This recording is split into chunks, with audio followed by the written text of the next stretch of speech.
வணக்கம் நண்பர்களே, தேனி மாவட்டம் கம்பம் பகுதியிலேருந்து உங்கள் பட்டு விவசாயி பிரதாப் பேசுகிறேன்.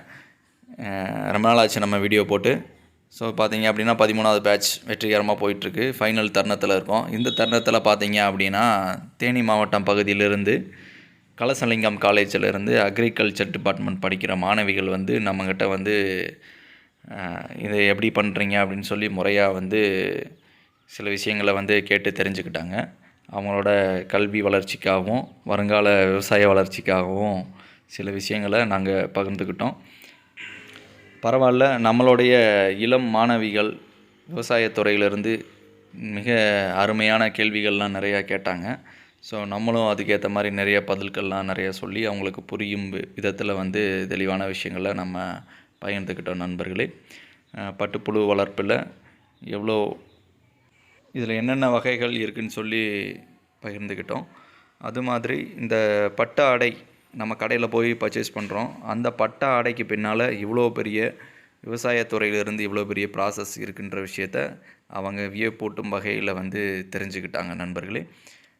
அது மாதிரி வரக்கூடிய இளம் பட்டு விவசாயிகள் மற்றும் புதுவித விவசாயிகள் பார்த்திங்க அப்படின்னா இந்த மாதிரி விழிப்புணர்வு ஊட்டும் வகையில் கல்வித்துறையிலிருந்து சின்ன ஒரு கேம்ப்பு மாதிரி அரேஞ்ச் பண்ணி இந்த மாதிரி ஃபீல்டில் போயிட்டு விவசாயிகளை சந்திக்கும் போது பார்த்திங்க அப்படின்னா கண்டிப்பாக வந்து மாணவர்களுக்கு நிறைய ஒரு விழிப்புணர்வு ஏற்படும்ன்ற விஷயத்த நம்ம இதிலேருந்து தெரிஞ்சுக்கிட்டோம். நண்பர்களே, நிறைய விஷயங்கள் அவங்க நம்மக்கிட்ட கேட்டு நிறைய இன்ஸ்ட்ரக்ஷன் வாங்கிக்கிட்டாங்க.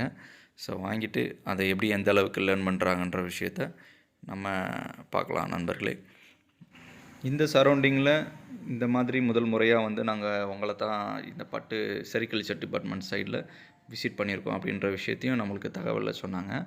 மற்ற காய்கறி விவசாயிகள், தென்னை விவசாயிகள், இது போன்ற பல வாழை விவசாயிகள், இந்த மாதிரி விவசாயிகள் அனைத்தையும் போய் சந்தித்து சில விஷயங்களை தெரிஞ்சுக்கிறாங்க. நண்பர்களே, இது ஒரு நல்ல ஒரு அனுபவம்னே சொல்லலாம் இவங்களோட கல்விக்கு. நம்மளுடைய பட்டு வளர்ப்பு பார்த்திங்க அப்படின்னா கண்டிப்பாக உங்களுக்கு தெரிஞ்சிருக்கும். அவங்க கையில் எடுத்து வச்சுருந்த வார்ம்ஸை பார்த்தாலே தெரிஞ்சிருக்கும். நல்லா வந்து ஃபைனல் ஸ்டேஜ் வந்துடுச்சு. இப்போ அடுத்து பார்த்திங்க அப்படின்னா நம்மளுக்கு வந்து கக்கூன் கட்டுறதுக்கு ரெடி ஆகிடுச்சு. நம்மளும் வெற்றிக்காய் விலைகளை விரித்து வைக்க போகிறோம் நாளைக்கு. அதுக்கடுத்து ஒரு 4 நாளுக்கு அப்புறம் பார்த்திங்க அப்படின்னா எல்லாமே கக்கூனாக மாறிடும். ஸோ அந்த இதையும் நம்ம பார்க்கத்தான் போகிறோம். ஸோ அதுக்கடுத்த ப்ராசஸ்லாம் நான் உங்களுக்கு பழைய வீடியோவில் நிறையா போட்டிருக்கேன். ஸோ தெரியாதவங்க அதையும் போய் பாருங்கள். நம்மளுக்கு பட்டு வளர்ப்பு வந்து இந்த தடவை வந்து கம்மியாக தான் நாம் வச்சுருக்கோம். பார்த்திங்கன்னா தெரியும், 75 முட்டை தொகுதி தான் நம்ம வச்சுருக்கோம். ஏன்னா நம்மளுடைய மல்பெரி தோட்டத்தில் மல்பெரி வந்து செடி வந்து கம்மியாக இருந்த காரணத்தினால வந்து நம்ம கம்மியான பட்டுப்புழு வளர்ப்பை மேற்கொண்டு இருக்கோம். நண்பர்களே, பார்த்திங்கன்னா தெரியும், மாணவிகள் வந்து மிகவும் ஆர்வத்துடன் வந்து சில விஷயங்களை ப்ராக்டிக்கலாக பார்த்து தெரிஞ்சுக்கிறாங்க. நல்ல ஒரு வாய்ப்பு கிடச்சிருக்குன்னு தான் நான் சொல்லுவேன். ஏன் அப்படின்னா பார்த்திங்கன்னா இதுக்கடுத்து பார்த்திங்கன்னா இந்த வார்ம்ஸ் எல்லாமே மறைஞ்சு போயிடும், அதாவது கக்கூனாக மாறிடும். ஸோ இது கடைசி தருணத்தில் நம்ம இந்த பட்டு புழுவாக பார்த்துட்ருக்கோம்.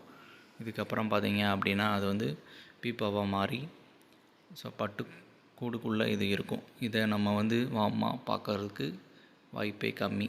அடுத்து பட்டாம்பூச்சியாக மாறிடும். ஸோ இந்த ஃபைனல் ஸ்டேஜில் இவங்க பார்க்குறதுக்கு ஒரு நல்ல ஒரு வாய்ப்பு கிடைச்சிருக்கு. நண்பர்களே, இந்த பேட்சோட ஒர்க்கு வந்து கம்ப்ளீட் ஆக போகுது. மீண்டும் உங்களை அடுத்த வீடியோவில் சந்திக்கிறேன். நன்றி, வணக்கம் நண்பர்களே.